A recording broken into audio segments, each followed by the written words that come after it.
Guys, तो पिछले scene में हमने देखा कुछ इनडायरेक्ट प्रपोजल पवन कल्याण ने उस्ताद ने दिया है श्रीलीला को। तो ये है पोस्ट कैसे pre climax scene from the movie Ustaad Bhagat Singh of Pawan Kalyan sir.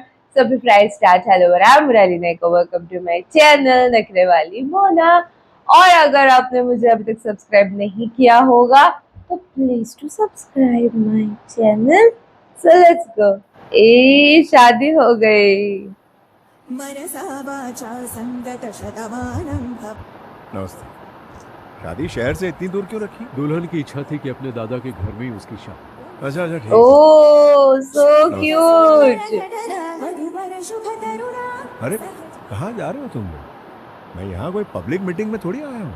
ओह ये शॉट। कहीं बाथरूम में पीछे ओह माय गॉड। नमस्कार। इसकी शादी में हुआ। अरे बैठो बैठो, तुम दूल्हे राजा हो आज। नमस्ते सर। नमस्ते। तुम दोनों की जोड़ी बहुत अच्छी है। बैठिए sir.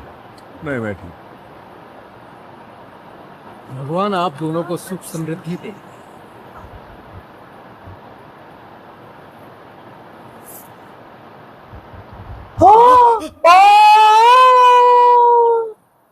On the spot. Shit. बेचारी ने बस इसके साथ कांटेक्ट में होने की कीमत भरी है। माँ भी।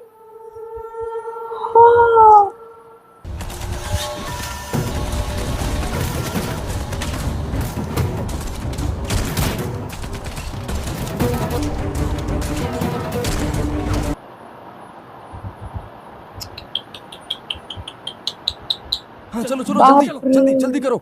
हाँ। सीएम साहब भी सारे इम्पोर्टेंट जो इसके लाइफ में जितने लोग इम्पोर्टेंट है। ओ माय जल्दी करो।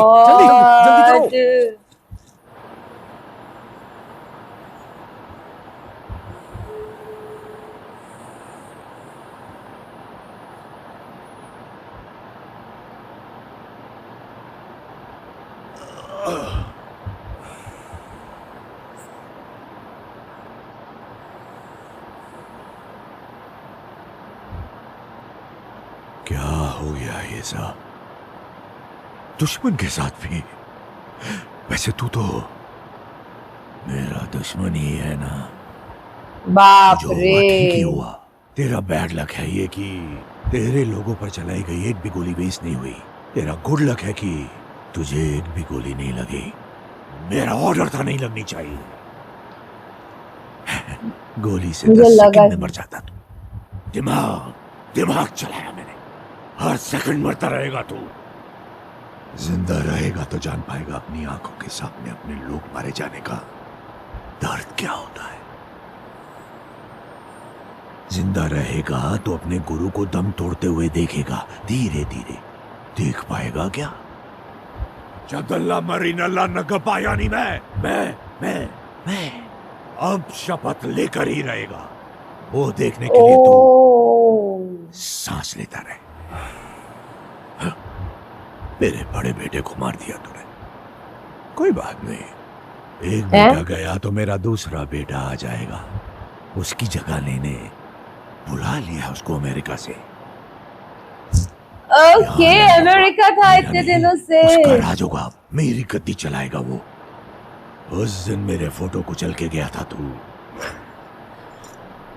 अब तू हर दिन देखेगा फोटो के आगे जनता के झुके सर। देखना पड़ेगा तुझे। बड़ा सत्यवादी है तू। मरेगा तो सीधा स्वर्ग जाएगा। नरक भुगतने के लिए जीना पड़ेगा तुझे। मुझसे दुश्मनी महंगी पड़ेगी ना कप्पा। मतलब एग्जैक्टली को नहीं मारना चाहिए था। नहीं, मुझे मारना चाहिए था।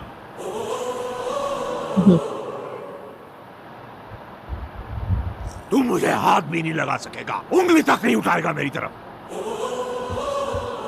दीर्घायु बाबा। क्या दीर्घायु बाबा?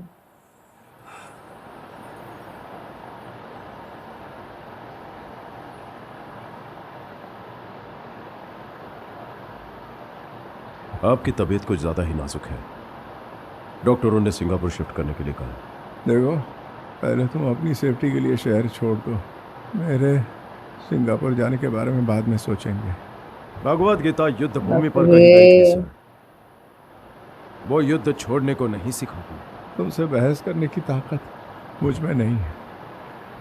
सिंगापुर में तभी जाऊंगा जब तुम शहर छोड़ने को तैयार हो जाओगे, वरना नहीं जाऊंगा। मेरी समझ में नहीं आ रहा है, वहां जंगल में जाकर तुम करोगे क्या भगत? सर, नागप्पा को मुझसे बदला लेना है, ये बात तो एकदम साफ है सर। उसी नागप्पा ने जंगल में टेररिस्ट को छुपा कर रखा हुआ है और अफजल बगदादी जैसे इंटरनेशनल टेररिस्ट को वो पनाह दे रहा है। ये बहुत ही चिंता की बात है सर।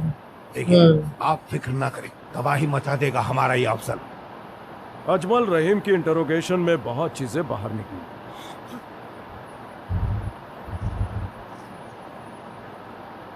इन्होंने नलामल फॉरेस्ट में टेरर कैंप्स और ट्रेनिंग कैंप शुरू किए हैं, ऐसी हमारे पास इंटेलिजेंस है। बाप रे। सर, मेरी खुद की अपनी एक खुफिया टीम है सर, डिपार्टमेंट के ही कुछ लोग हैं। जब आपसे मदद चाहिए होगी मैं बताऊंगा। श्योर। आपको ऑपरेशन की खबर देता रहूं, एक एक करके सबको खत्म कर दूंगा। यूनिफॉर्म से बेदखल हो चुका हूं सर, युद्ध से नहीं। उसकी लड़ाई व्यक्तिगत नहीं, समाज के लिए है।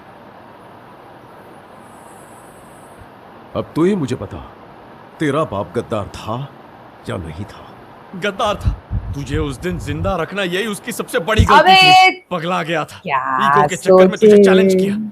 क्या रे, सीरियसली तुझे इतना सब कुछ डिटेल में बताया, बताने फिर के भी बाद भी तेरे बाप का कमीनापन ये तुझे दिखता ही फ्यूचर नहीं वही है। काम करने वाला है। गद्दार बाप पर इतना घमंड। और शाने तू कब से मुझे घूर घूर के देख रहा है? इतना घमंड कहां से आता है तुम लोगों में साले? आज तक मैं कभी इतना बगदादी से नहीं खतरनाक मिल घूर पाया। रहे। तो तू कैसे मिल लिया? बगदादी अपने कुत्ते को बचाने यहाँ खुद आएगा। तेरे मियाँ भाई को लोकेशन भेज दिया मैंने। बगदादी यहाँ आएगा भी और मरेगा भी। अपनी आखिरी सांसें गिन ले। बगदादी कहाँ है बे? हैं? मकसद तो तबाह करूंगा। तेरे सामने कुछ तेरे लोग जोरू सत्ता को के खून लिए- का टीका लगाया मैं, तो कैसा लगा हमारा सिंधु? एक एक करके सारे स्लीपर एक्टिवेट करता हूं। नरेन, शिट शिट, कितने लोगों की जान गई। मेरे को एक चीज समझ में नहीं आई, जब नागप्पा के बारे में इतनी सारी चीजें उसके बेटे को बताई कि तेरे बाप ने ये सारी चीजें की, बट उसका बेटा ऐसा था कि मेरे बाप ने गलती की, तुझे उसी दिन मार देना चाहिए था, ये कर देना चाहिए था, वो कर देना चाहिए था। मतलब वो बेटे की भी मेंटालिटी सेम नागप्पा। तो उनको जिंदा छोड़ के, जिंदा रख के कोई फायदा नहीं है, फ्यूचर में वही बनने वाले हैं। अब सोचो, फेक आधार कार्ड, फेक सारी चीजें बनी जाती जस्ट बिकॉज उनकी सत्ता बनी रहे, वो जीते। मतलब इंडिया की वाट लगे चलेगा, देश की वाट लगे चलेगा, बट इनकी सत्ता के लिए ये इस लेवल पे जा रहे। श्रीलीला बुरा लगा मुझे यार, शादी के दिन यहाँ पे, शादी के दिन यहाँ पे लगी उसको गोली। माँ भी चल बसी उनकी इस सारे चक्कर में। माय गॉड, श्रीलीला ने बेचारी ने शी पेड द कॉस्ट जिसमें उसकी गलती भी नहीं थी, ऐसे फील हुआ। Okay, but of course this is the pre climax scene. Climax scene में बहुत खतरनाक कुछ तो होने वाला है, but this is getting exciting कि ये अभी क्या होगा, बिकॉज इसने ही लॉस्ट एवरीथिंग ना। अब इसको कोई डर है ही नहीं, सीएम को बचाने का छोड़ के इसके मन में कोई और डर ऐसा कुछ बैठा ही नहीं है, क्योंकि सब लोग तो गए, चले गए। अभी अब देखते हैं ये क्या करता है। Next scene is going to be very very very interesting मेरे नज़र में, क्योंकि ये खतरनाक लेवल पे चल रहा है अभी।